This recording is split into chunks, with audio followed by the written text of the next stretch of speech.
Hello అండి. Hi hi అండి. Hi hi. Sorry మొన్న అడుగుతా ఉన్నారు Q&A. మొన్న సంక్రాంతి తర్వాత పెడదాం అనుకున్నాం, కుదరలేదు.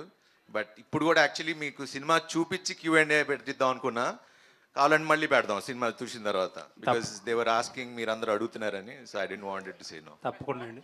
అంటే సంక్రాంతికి ఒక మంచి కంటెంట్ సినిమా ఇచ్చారు మీరు. అండ్ ఇప్పుడు కూడా చాలా కాన్ఫిడెంట్గా మాట్లాడుతున్నారు. పర్టికులర్గా ఇండియా అంతా మాట్లాడుకునే సినిమా అని చెప్పి చాలా కాన్ఫిడెంట్గా మాట్లాడారు. బట్ ట్రైలర్ చూస్తే, ట్రైలర్లో యూజువల్లీ ఒక కోచ్ ఉంటారు, ఆయనకు ఒక అంబిషన్ ఉంటుంది. బట్ ఆ అంబిషన్ ఫుల్ఫిల్ అవ్వకపోతే అతను ఎవరైతే కోచ్ చేస్తున్నారో అతని మీద కొంచెం అతన్ని స్ట్రిక్ట్గా ఉంచాలని చెప్పి కొంచెం స్ట్రిక్ట్గా ఉండే కోచ్ ఓన్లీ ఒక యాంగిలే చూపించినట్టు అనిపించింది ట్రైలర్లో. దాని గురించి ఐ థింక్ అంటే అభిలాష్ జనరల్లీ మాట్లాడితే better. This film is about this is story about a father and son, and first Indian motocross film.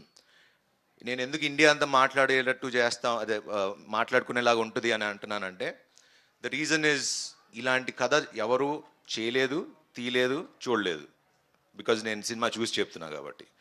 Because the action sequences that we shot, it's not an easy thing. చాలామందికి accidents అయినాయి, అంటే ఆ footages కూడా ఉన్నాయి. అన్ని వీళ్ళు gonna show everything in the making. But it's not an easy film. And మన తెలుగు కుర్రోడు అభిలాష్ గారు తీశారని గర్వంగా ఇండియా మొత్తం చెప్పుకునేలా ఉంటుంది. హాలీవుడ్లో రీసెంట్గా F1 అని ఒక మూవీ వచ్చింది. It's about F1 racing, but మీది మోటార్ రేసింగ్.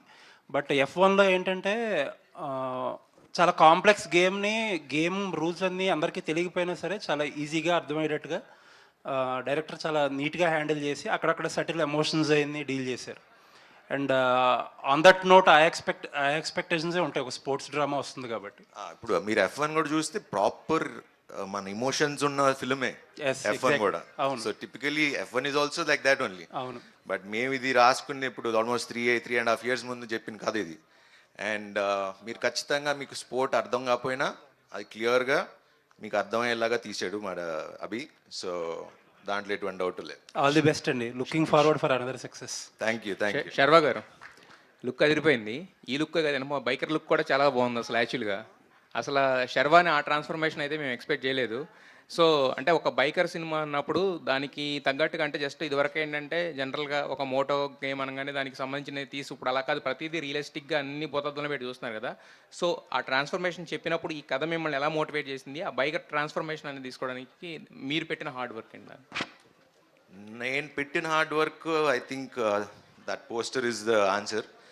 అండ్ చాలాసార్లు చెప్తూ వచ్చా, biker is my turning point in my life. అంటే అది కెరియర్ పరంగా, ఒక పర్సనాలిటీ చేంజ్ పరంగా కానివ్వండి, హెల్త్ పరంగా కానివ్వండి, it change me lot in different ways. And దానికి ఫస్ట్ క్రెడిట్ మా స్క్రిప్ట్ బైకర్కి ఇస్తా. బికాజ్ మేము ఫస్ట్ కథ చెప్పినప్పుడు ఓకే, గడ్డం తీసేస్తే ఫ్లాష్ బ్యాక్, గడ్డం తర్వాత ఆ రోజులు కావు కదా ఇప్పుడు. So we need to work hard. And తను he was very particular. And నేను కూడా ప్రామిస్ చేశా, ఇట్లా ఉంటేనే ఈ సినిమా చేద్దాం, లేకపోతే చేయొద్దని. సో అందుకనే మేము షూట్ చేసి ఒక 6 నెలలు బ్రేక్ తీసుకుని తగ్గి మళ్ళీ క్యారెక్టర్ చేయడం జరిగింది. అయితే యాక్చువల్గా శర్వా గారి సినిమాలు అంటే దాంట్లో రొమాన్స్ కూడా ఎలా ఉంటుందంటే చాలా సెటిల్గా ఉంటుంది. బట్ దీంట్లో ట్రైలర్లోనే మాకు ఎందుకు కొంచెం వైల్డ్ సీన్స్ కనిపించినట్టు అనిపించినాయి మాకు. అది అంటే అభిని అడగాను ఎందుకు తీసాడు. మేము అప్పుడే థియేటర్కి వస్తారు. అభిలాష్ రెడ్డి, ట్రైలర్ చాలా బాగుందండి. ఇంటర్నేషనల్ స్టాండర్డ్స్ కనిపించాయి. సో ఇలాంటి స్పోర్ట్స్ డ్రామా తీసినప్పుడు కంపారిజన్స్ సహజంగానే ఉంటాయి. అలాంటి రాకుంటే ఎలాంటి జాగ్రత్తలు తీసుకున్నారు? మీకు వచ్చిందా కంపారిజన్ ఏమన్నా? ఉంటాయండి డెఫినెట్గా. నాకు తెలుసు రీసెంట్గా F1తోనే కంపేర్ చేస్తారని తెలుసు. బట్ మేము షూట్ చేసే ప్రాసెస్లోనే ఆల్రెడీ అంటే ఒక 60% షూట్ తర్వాత F1 వచ్చింది. But I'm so glad that మా మూవీ F1తో కంపేర్ చేస్తున్నారు. సో మీరు థియేటర్లో చూసినా కూడా సౌండ్ డిజైన్ గురించే మాట్లాడుతున్నారు. అయితే the quality will reach that. మీరు పెట్టుకోండి, ఎక్స్పెక్టేషన్ రీచ్ అవుతుంది. అభిలాష్ గారు సార్, అంటే ఇలాంటి కైండ్ ఆఫ్ మూవీస్, ఇంత స్పాన్ ఉన్న మూవీస్ అన్ని ప్రొడక్షన్స్ హౌసెస్తో సెట్ అవ్వవు. కొన్ని ప్రొడక్షన్స్ హౌస్లే ముందుకు వస్తాయి. యువి ఇచ్చిన సపోర్ట్ గురించి ఏం చెప్తారు? ఎందుకంటే ఇది రెగ్యులర్ కైండ్ ఆఫ్ సినిమా కథ, అన్ని ప్రొడక్షన్ హౌస్లు పిక్ చేయరు ఇలాంటి కథలు. అవును, డెఫినెట్గా అండి. ఇప్పుడు మీకు రేస్ ట్రాక్లు చూస్తే మేము అన్ని సెట్ వేసాము అవి. అది ఇండియాలో షూట్ చేసింది కాదు, అన్ని ఇండోనేషియాలో షూట్ చేసాం. మీకు ఒక టెరెయిన్లో క్లైమాక్స్లో ఒక టెరెయిన్ ఉంటుంది చెప్పాలి కాబట్టి, ఎందుకంటే నాకు వంశీ అన్న దొరికినంత సపోర్ట్, ఆ ఫండ్స్ కానీ అంటే అడిగింది ఇచ్చారు ఎప్పుడు. మీ క్లైమాక్స్లో ఒక టెరెయిన్ ఉంటుంది,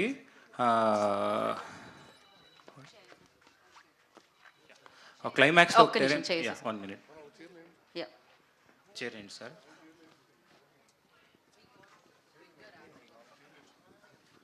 సార్ కూర్చోండి. Get all the chairs. ఏం లేదు, రీసెంట్గా నాకు యాక్సిడెంట్ అయింది. సో యాంకిల్ ఫ్రాక్చర్ ఇప్పుడు 3.5 months అయింది. అందుకోసమే కూర్చుంటున్నా, ఎక్కువసేపు నిలబడకూడదు. ఎస్ అండి, అడిగిన దానికి వస్తే నాకు సపోర్ట్ చాలా దొరికింది. మీరు సినిమా చూసినప్పుడు తెలుస్తుంది. క్లైమాక్స్లో మేము టెరెన్లో షూట్ చేసాం, ఇండోనేషియాలో కైలాండ్లో వెళ్ళి. అక్కడ మీకు ఎఫ్ఎంసిఏ వల్లే, ఇంటర్నేషనల్ మోటోక్రాస్ వల్లే అక్కడ చేయలేము అని చెప్పి క్యాన్సిల్ చేశారు. ఎందుకంటే లాజిస్టిక్స్ వర్కౌట్ అవ్వదని. మేము అక్కడికి వెళ్ళి షూట్ చేసాం. అన్న నాకు ఇది కావాలన్న అంశం అంటే దాంట్లో ఏం తమ్ముడు తీసుకో అన్నాడు. ఎక్కడి నుంచి ఆస్ట్రేలియా నుంచి, న్యూజిలాండ్ నుంచి నాకు ఒక 50 మంది రేసులు దింపాడు. So that is the support I got from UV Creations. అంటే ఈ బ్యానర్ లేకుంటే డెఫినెట్గా నాకు ఈ అవుట్పుట్ వచ్చేది కదేమో. చాలా రిఫ్రెషింగ్గా ఉందండి మాకు స్క్రీన్ మీద చూస్తున్నప్పుడు. మీరు తీసుకున్న బ్యాక్ డ్రాప్ కానీ, ఆ రేసింగ్ వరల్డ్ కానీ పర్ఫెక్ట్గా తెర మీదకి ట్రాన్స్ఫార్మ్ చేయగలిగారు, ఒక కొత్త ఎనర్జీ జనరేట్ చేయగలిగారు. Wish all the best. Thank you అండి. రాజశేఖర్ గారు సార్, మీకు సహజంగా కూర్చోండి సార్. సహజంగానే మీరు డ్రైవింగ్ లవ్ చేస్తారు, మంచి డ్రైవింగ్ స్కిల్స్ ఉన్నాయని మేము వింటుంటాము. సో ఇలాంటి కథతో మీ ముందుకి అభిలాష్ రెడ్డి వచ్చినప్పుడు మీకు కలిగిన అనుభూతి ఏంటి? ఈ సెట్లో శర్వానంద్తో కోఆర్డినేట్ చేసుకోవడం ఎలా అనిపించిందండి? ఇప్పుడు నేను మంచి డ్రైవర్ అన్నారు, దానికి ఈ సినిమాకి సంబంధం లేదు. నా వరకు ఆయనే రేసర్. సో బట్ వర్క్ చేయడం మాత్రం హ్యాపీగా, అన్నిటికీ అభిలాషే రెస్పాన్సిబుల్. అంత ఈ సినిమాకి అంత పెద్ద పేరు వచ్చిందంటే all because of him. So బాగా వర్క్ చేసుకున్నాను, హ్యాపీ వర్క్ చేసుకున్నాను. It was nice. శర్వానంద్తో కెమిస్ట్రీ ఎలా వర్కౌట్ అయిందండి? అంటే వర్క్ క్యారెక్టర్స్ తండ్రి కొడుకుల మధ్య ఉండే ఒక కెమిస్ట్రీ. ఎస్ ఆయన ఒక కాంప్రమైజ్ అవ్వరు. 2-3 సారి మా మానిటర్ చేసుకుని కరెక్ట్గా టేక్లకు ఏం డెలివరీ చేయాలో డెలివరీ చేస్తారు. ఆయనని తక్కువ అంచనా వేయకూడదు. Is good and is hard working. Sharwa గారు. అయ్యా, శర్వా గారే వెరీ హార్డ్ వర్కింగ్. ఆయన మనిషే అంత మారిపోయారు. అంటే నేను కేబీఆర్ పార్క్ వాకింగ్ వెళ్తుంటా, ఆయన అక్కడ జాగింగ్ చేస్తుంటారు. సో అప్పుడే నేను చూస్తున్నా. సో ఈజ్ నేను మాత్రం కాదు, అందరూ హార్డ్ వర్కింగ్ అని. అందులో is very hard working. Malavika, first cinema నుంచి చూస్తున్నాం అంటే మీరు ఏదైనా ఒక రోల్ ఏదైనా యాక్సెప్ట్ చేశారు, ఒక సినిమా చేస్తున్నారంటే దాంట్లో స్ట్రాంగ్ క్యారెక్టరైజేషన్, మీకు పర్ఫార్మెన్స్ స్కోప్ ఉంటేనే చేస్తారు కదా. సో మరి దీంట్లో ఏంటంటే మనకు జస్ట్ ఒక 2-3 షార్ట్స్ మాత్రమే చూపించారు. ఆయన సినిమా తర్వాత చూడండి అంటున్నారు, ఒక సర్ప్రైజ్లో పెట్టారు. బట్ మీకు ఒక పర్ఫార్మర్గా, ఒక యాక్ట్రెస్గా మీకున్న స్కోప్ ఏంటి? బైకర్ మీకు ఎలాంటి ఎక్స్పీరియన్స్ ఇచ్చింది?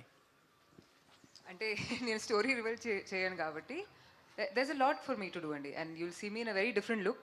అండ్ ఆయన తెలుసుకుని అంత పెట్టుకున్నారు in the trailer because there's so much of the story that's left to be said. And ఒక స్పోర్ట్స్మెన్ మూవీ అంటే వాళ్ళ partner perspective maybe they sacrificing a lot, లేదా వాళ్ళు చాలా యాంగ్రీగా ఉంటారు. బట్ మధ్యలో అభిలాష్ చాలా మంచిగా ఒక he picked up a slot for me. And ఇంకా చెప్పలేను, నేను రివీల్ చేయను కాబట్టి. But it's beautiful. It's unusual fresh dynamic between a couple. Yeah. Sharwa garu, first of all congratulations sir, advance congratulations. Hit vibes కనపడుతున్నాయి. Thank you so brother. అంటే మనమే trailer launch అనుకుంటా నేను మిమ్మల్ని ఒక క్వశ్చన్ అడిగాను, అప్పుడున్న మీ ఫిజిక్కి రోహిత్ శర్మ గారి బయోపిక్ చేస్తే బాగుంటుంది అని చెప్పేసి. బట్ బైకర్లో మీ మీ ఫిజిక్కి అన్నీ చూసిన తర్వాత రోహిత్ శర్మ గారు కాదు విరాట్ కోహ్లీ గారు బయోపిక్ చేస్తే బాగుంటుంది అనేది సో నా ఒపీనియన్. ఆల్రెడీ ఒక స్పోర్ట్స్ సబ్జెక్ట్ టచ్ చేశారు కాబట్టి సో చాలామంది కోరిక అది, మీరు ఎప్పటి నుంచో ఒక స్పోర్ట్స్ అంటే ఈ బయోపిక్స్లో ఏమైనా యాక్ట్ చేస్తే బాగుంటుంది అని చెప్పేసి. సో ఏంటి మీ మీ ఆలోచన కానీ మీ ఒపీనియన్ కానీ ఏమైనా చేంజ్ అయింది ఆ విషయంలో? నాకు తెలియదు కానీ బట్ రోహిత్ శర్మ అని అయితే చాలా వింటూ ఉంటాను. బట్ ఇప్పుడు అది కథ వచ్చినప్పుడు దాని సంగతి కదా. So definitely story is definitely an inspiring story. So వస్తే మరి అప్పుడు చూద్దాం. అభి ఇది ఇస్తే definitely. Thank you sir. Saravanan గారు, లాస్ట్ 2 questions అండి. శరవణన్ గారు. ఆయన రోహిత్ శర్మ అయితే నేను okay MS Dhoni. Okay Saravanan గారు, బేసిక్గా ఇప్పుడు ఇందులో ఒక బైకర్ కాబట్టి చాలామంది యంగ్స్టర్స్ బైక్ డ్రైవ్ చేస్తూ ఉంటారు, చాలా యాక్సిడెంట్స్ మనం చూస్తుంటాం రెగ్యులర్గా ఫ్రీక్వెంట్గా. సో వాళ్ళకి మీరు మీ సైడ్ నుంచి మీరు ఇచ్చే టిప్స్ ఏంటి వాళ్ళకి? ఆల్రెడీ మొన్న ట్రాఫిక్ పోలీస్ వాళ్ళు మన ఒక అది ట్రాఫిక్ అవేర్నెస్ ప్రోగ్రామ్ కండక్ట్ చేస్తే వెళ్ళటం కూడా జరిగింది. So it's biking is not about speed, it's about direction, going in the right direction. So హెల్మెట్లు తప్పకుండా పెట్టుకోండి. అది హెల్మెట్ అంటున్నాడు. కంపల్సరీ పెట్టుకోండి అండ్ అన్ని రూల్స్ ఫాలో అవ్వండి, పాటించండి. Malvik. Don't drink and drive. Yes. అంటే ఫైనల్ క్వశ్చన్ అంజలి.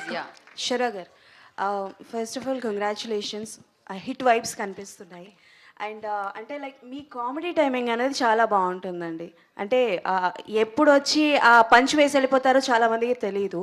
బట్ ఇది వచ్చేసి serious subject, father and son emotions.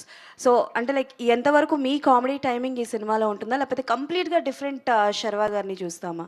Complete different Sharvani చూస్తారండి. This genre it self is a different genre. ఖచ్చితంగా హాలీవుడ్ స్టాండర్డ్స్ తగ్గకుండా ఉంటుంది. Okay, thank you. Thank you. Questions మళ్ళీ కలుసుకుందాం మనం. సక్సెస్ మీట్ తర్వాత ఎనీ హాకీ ఇండియా ఉంటుందని శర్వ గారు చెప్పడం జరిగింది. ట్రైలర్ అదిరింది.